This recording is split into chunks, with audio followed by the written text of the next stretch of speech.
All right, welcome everybody. I'm here with my longtime dear sister, Crystal Sherd-Chew. She and I have been really, really good friends for, gosh, probably about 12 years now. And I'm so excited to invite her onto the COVID-19 and Beyond series because I think that her perspective is something that hasn't been shared in this podcast yet. So I'm really excited to have her share with us what's happening with her. So welcome, Crystal.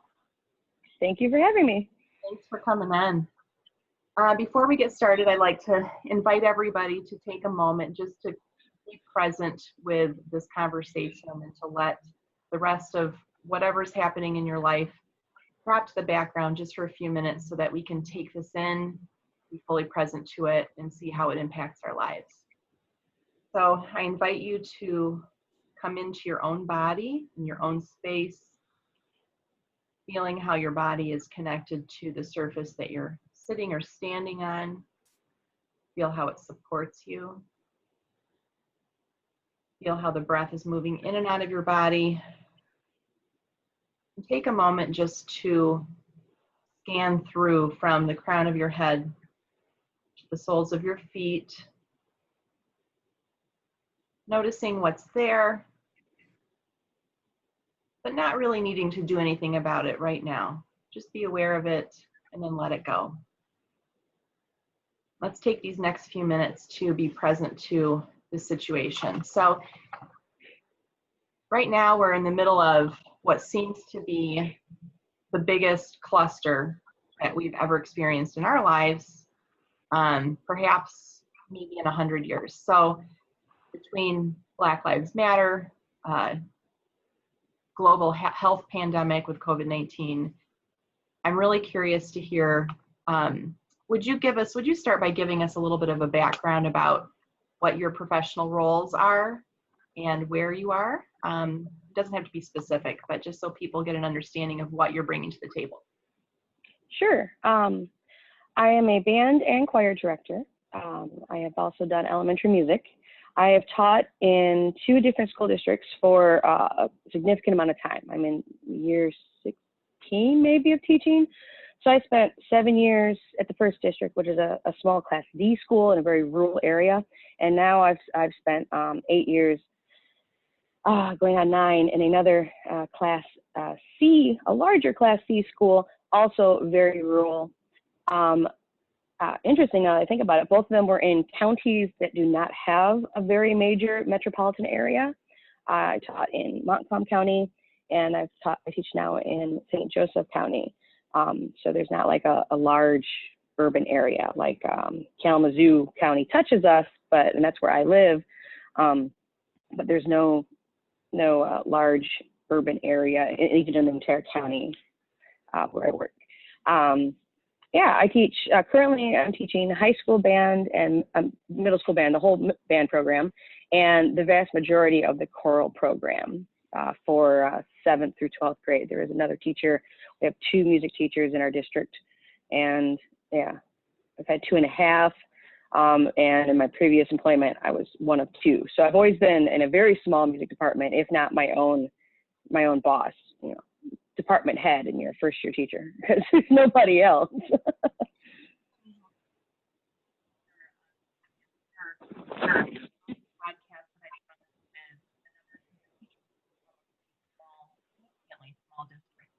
So tell us a little bit about the demographics that you're serving in your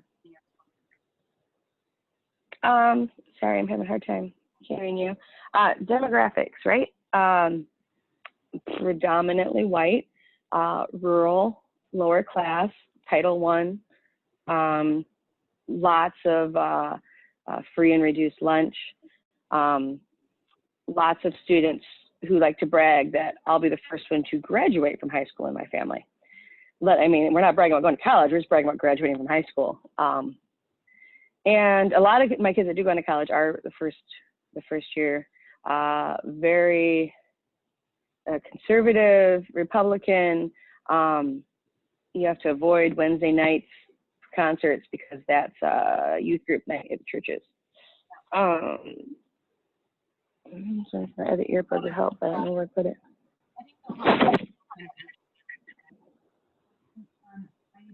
believe that you've also served roles in your local union, your local teachers union. Oh, are you talking? Oh, here's my headset. Are you talking about choir? I'm sorry, it's really hard to hear you. I don't know why. All of a sudden, it's not working. I'm going to pause the recording really quick and get my earphones on. Okay, just a second. I think that it's my my computer. The audio sometimes is fine and other times not. Yeah, right. It's like my computer. Sometimes the video works and sometimes it doesn't.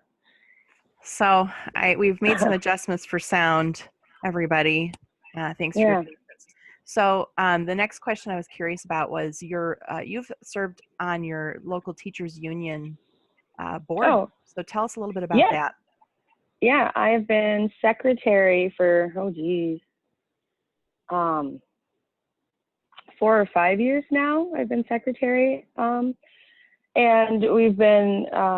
I came in after the right to work law passed, and we started to see a huge dip in teachers, and we were getting really concerned.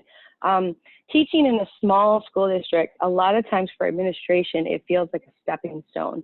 A lot of them will get their feet wet in admin in a smaller school district, and then they move on for more pay, more prestige, to a larger district. And that happens also with teachers, not just admin. But when you stay at a smaller school, you see a lot more turnover.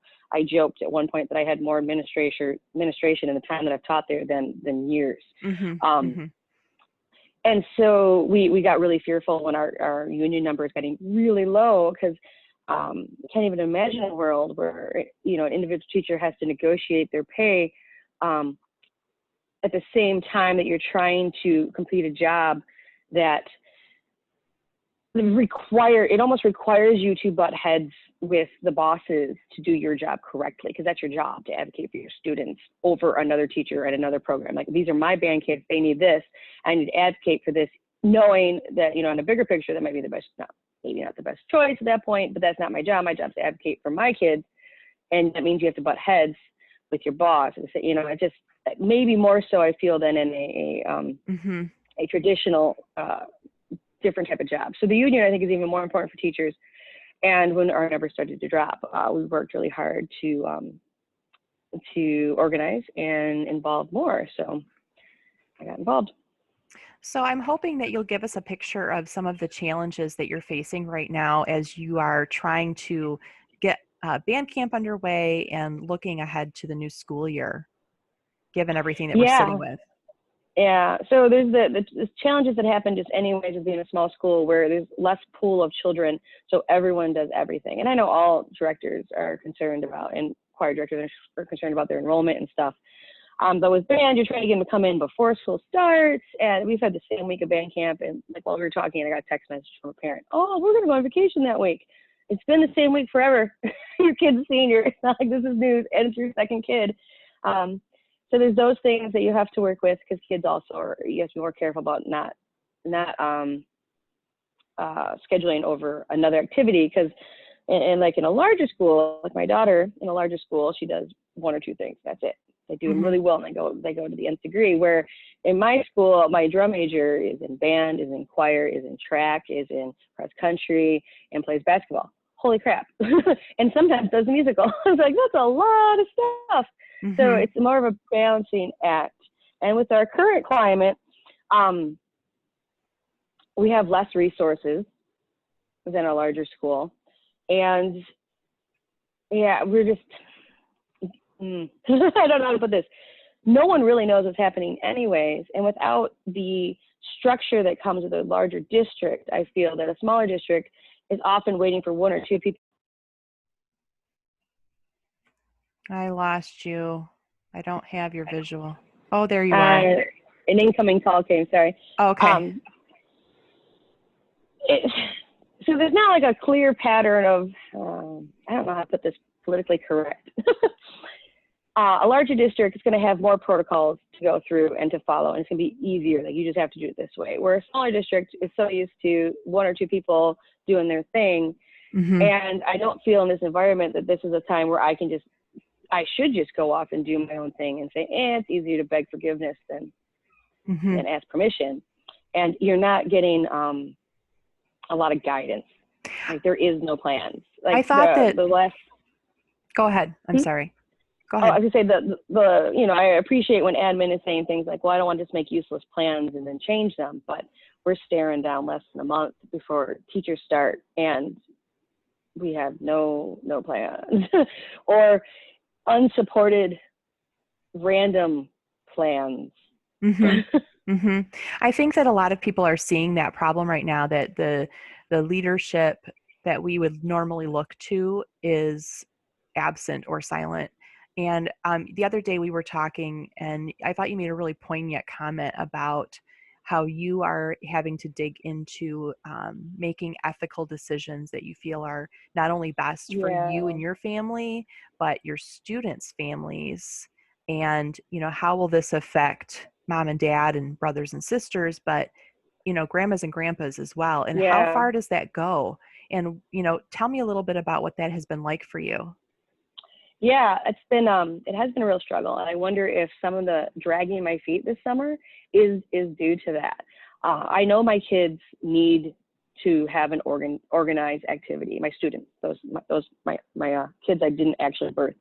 And I know that emotionally they need this band camp, even if the season doesn't happen, because I know Indiana, I believe, shut down their marching band, like their marching band association shut down. They said, we're not doing it.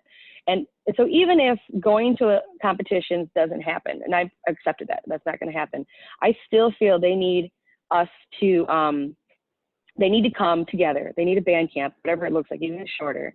They need to organize and create music together, whether anyone ever sees it. I really feel they need this emotionally, mentally, physically. I'm sure a lot of them have just sat on their butts, they haven't moved at all.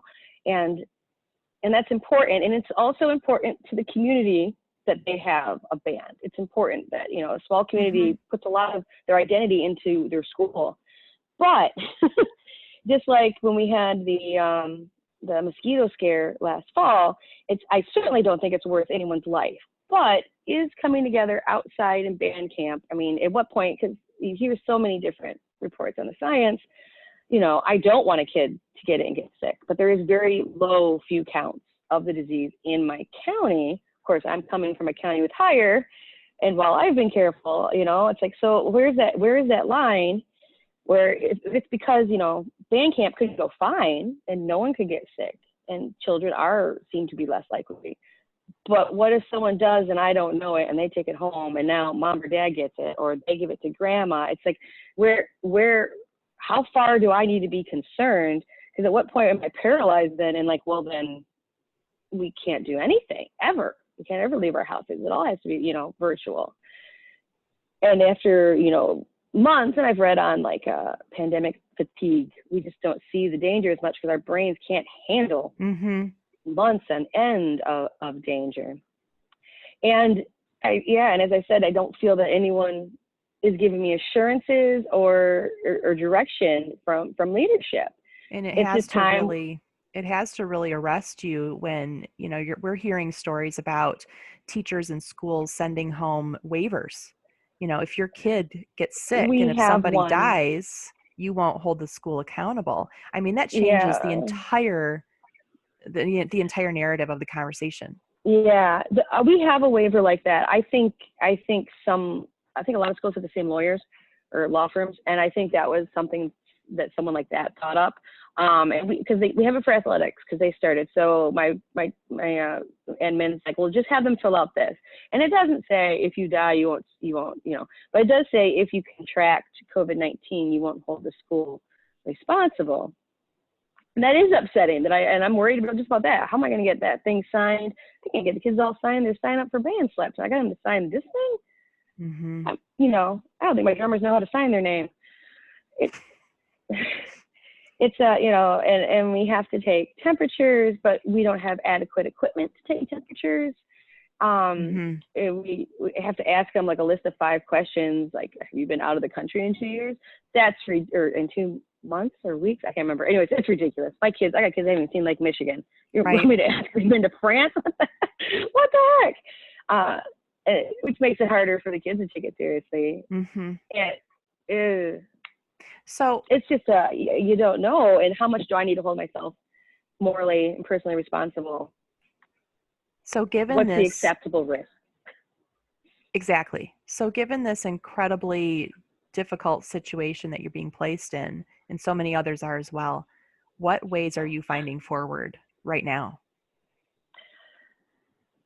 Well, currently my best solution was I typed up my letter for band camp, which is so late getting out. And I gave it to my superintendent and I said, I need you to approve this before I mail it.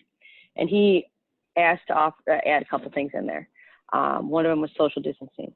I don't know how that's going to be feasible. I know it's not feasible in a school, which I believe is why Whitmer didn't have it in her back to school plan, because it's not possible for almost any school to practice social distancing inside. So he agreed to those, he said, just add those and then you can send it out. So I do feel like I have a new superintendent. So I was like, do you realize that there's going to be 80 kids on a football field? So I feel like, okay, so at least someone else higher up sees what I'm doing very blatantly and has given, a seal of approval to it.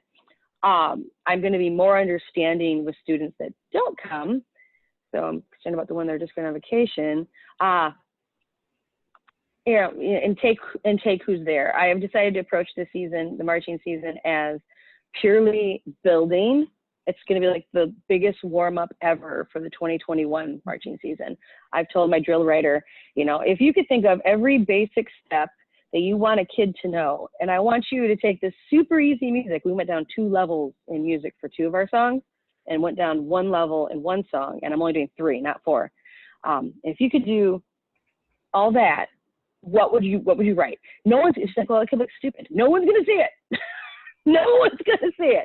So let's just take some stupid fun 80s songs and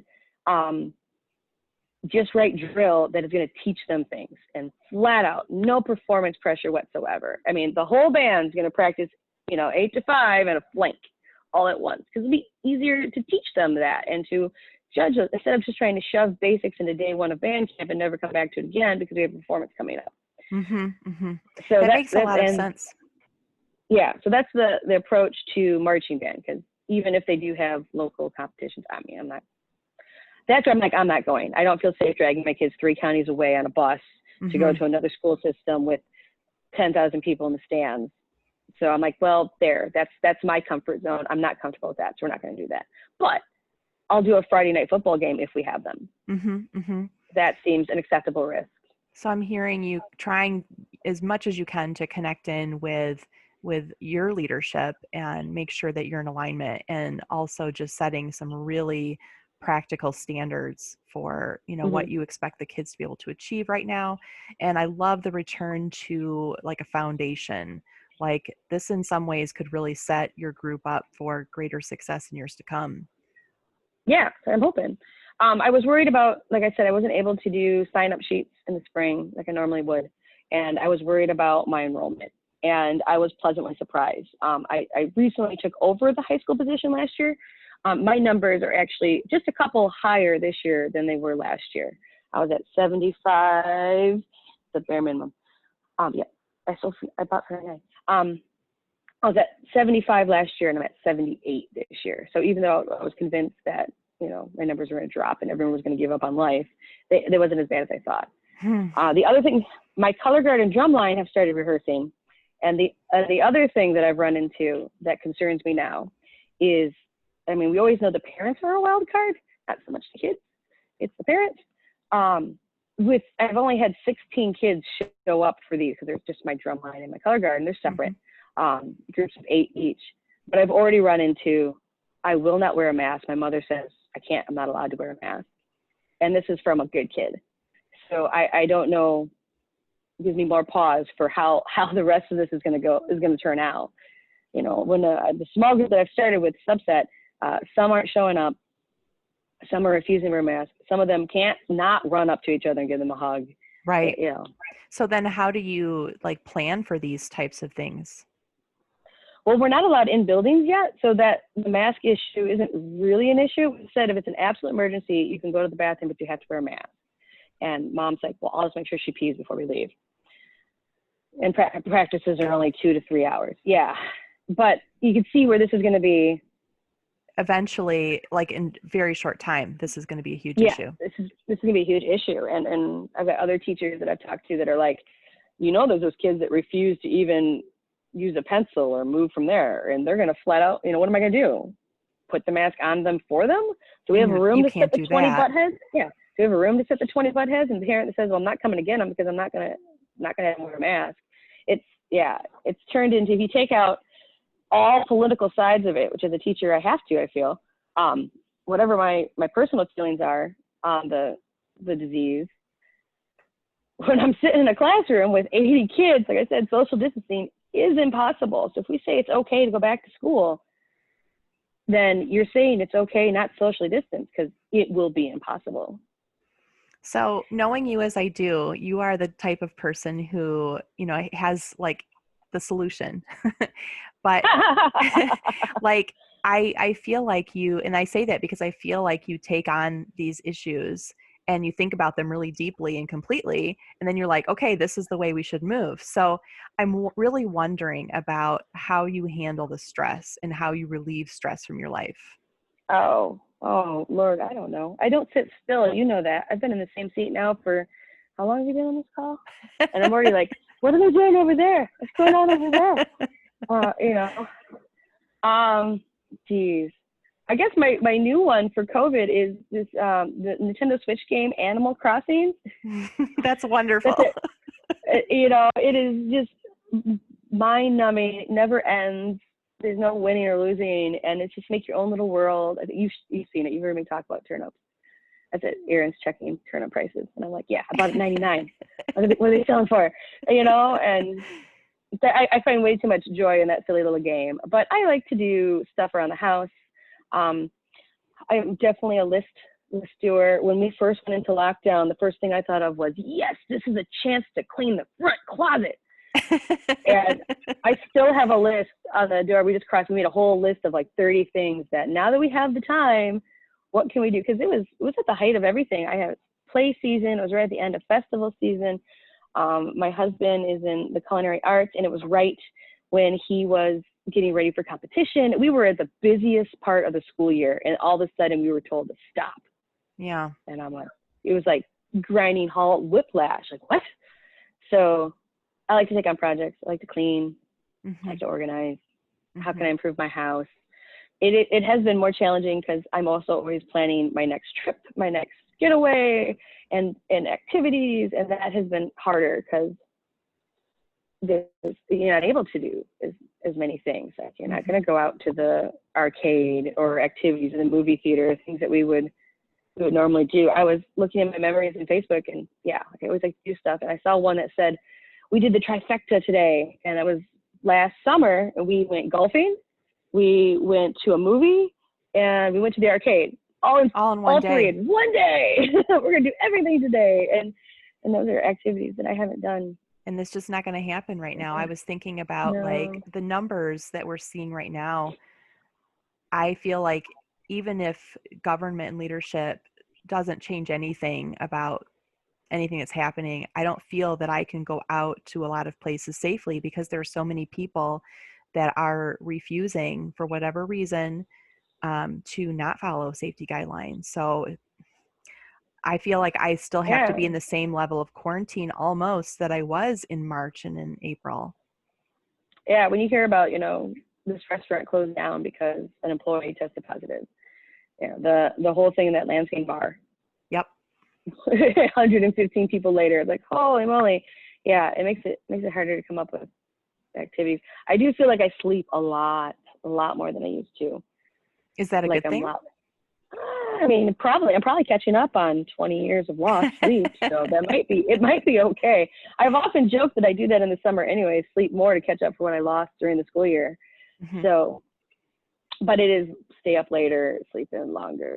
That's probably not the best, so, but sewing, craft projects, I mean, just more stuff around the house. Yeah. What are some resources that are helping you right now? It's a double-edged sword. There's a lot of great Facebook groups, which I'm sure a lot of your listeners know about. The band directors group, there's one just for Michigan band directors. There's one for theater directors. There's one for choir directors and high school choir directors and middle school band. I mean, there's all these different groups. And a lot of times you get some great ideas from stealing from other people. And yeah, so that is, but sometimes at the same time I'm scrolling, like I can't even look at Facebook anymore because I just can't. I need a break from all this.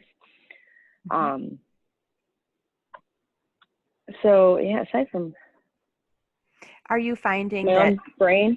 Yeah, I'm wondering if you're finding good top-notch resources from like MSVMA or MSBOA in terms of how to, reconfigure things. I feel like they are also being overly cautious because of their size. And I know a lot of them are waiting on those aerosol studies, and I appreciate those studies. The singers one is not out. I think often back to early on in this pandemic, there was a Utah choir where almost all of them ended up getting the virus from choir practice. But I don't know these things about, yeah. So I don't know if the MSBOA, MSVMA, well, they've like the ed part of MSBOA, that committee often has some great stuff. I don't know if I would say specific COVID stuff. Now my local MSBOA chapter has done a couple Zoom meetings just to shoot the shit about marching band. Like, what are your ideas? What are you doing? How are you doing color guard auditions, stuff like that? So that has been kind of helpful, and they put together a Google Drive of resources. So all the local directors are able to put here's what I'm doing, and it was nice to see that. MSVMA has not done anything like that, but choir is not as active in the summer because we don't have marching band for choirs, obviously. So there's not a whole lot. They're just now starting to think, oh, next year, whereas band, I had to think about that much earlier than I do. And as we've sat here and talked about marching band, I haven't even comprehended how to handle my other classes, short of, I guess we're going outside every day. Choir is going to be on the outside in the stadium because the stadium touches my building. We're just going to go sit outside and do choir because I don't have to wear a mask outside. All right. I think. So, my boss hasn't told me yet. I'm hoping that people that are listening are finding some of these same resources and tapping in and finding it helpful. What about some guilty pleasures? What are you doing just to have fun these days? Well, Animal Crossing. I do have a cocktail list. So I have this list of 100 great cocktails that I've slowly worked through, making different fancy exotic drinks. That is definitely a fun guilty pleasure. Tell me about one of your favorites on that list. Oh, what's the passion fruit one with the vodka? Oh, of course, that figures. The porn star martini. Of course, that's the one I'm thinking of. Yeah, that figures. So if someone looks up and vanilla, yeah, it's called porn star martini. Yeah, that figures. And it has passion fruit juice and vanilla vodka. That one's really good. It sounds delicious. I'm gonna have to try that one. Yeah. Of course, it would be that one. Yep, that figures. Yeah. So there's the Rusty Nail is on that list. That's a classic for our watching Outlander. Yeah, Drambuie and Scottish or single malt whiskey and lemon peel. I like that one a lot. Yeah, I have to put Irish ice in coffee's mine. on there. I mean, if you're quarantining, you might as well start your morning right? So yeah, so it's been fun. I would say that's a good guilty pleasure. I spent a pretty penny on some fancy alcohols to make all my fancy drinks. So well, next time it's safe to come over, we'll have to make some of those. Yes, for sure. What about some books or songs or pieces of poetry, perhaps? Are there any of these types of resources that you'd love to share with us? Oh, I always have a song going through my head. I live my entire life as a musical. Doesn't everyone sing all the time in their head? My local family, my sister-in-law, my husband have complained recently that the the chimes to our grandfather clock, do do do do, I will like randomly start humming that, probably because I'm home so much and I hear it so much. But early on, Lana Del Rey was an artist that I really helped with some of those feelings of trapped and all that. She has a beautiful voice and sings very sweetly. And then when you listen to your lyrics, you're like, oh, well then. So she's fun to look up. I did, I guess, a guilty pleasure. I subscribed to Broadway HD and was able to see, we saw Kinky Boots, Oklahoma with Hugh, not Hugh Jackman. Who's Wolverine? Hugh Laurie? Yeah, Hugh Jackman. Hugh Jackman? Okay. Yeah, he does. Yeah, him playing curling in Oklahoma. Miss Saigon. They had a bunch of great. That's fantastic. Yeah, and when things first started, there were lots of resources, like the Met Opera. I watched a couple operas because the Met Opera was playing them for free, 7 o'clock on Fridays. Lots of great resources that way. We saw Dave Matthews perform in his living room. There were lots of stuff that artists were doing during that time. I mean, I hope that doesn't go away. That was great. That some of that could come back, and I'd be thrilled. Mm-hmm. But Hamilton is on Disney Plus, and I saw Hamilton with a different cast in New York, and it was amazing. And I saw it in Lansing, and it was amazing. And then I saw it with the original cast with the fancy camera work, and it made me cry. Blew me away. It just blows you away. Yeah, it was so good. So a lot of, This seems to be a theme with a lot of course, musicians that I'm talking to right now, that there's always a piece of music or some type of art that really is bringing people some comfort and joy. So yeah, if you haven't seen Hamilton yet, go see it. It's fantastic. How have you not? Go see it again. You might have missed something.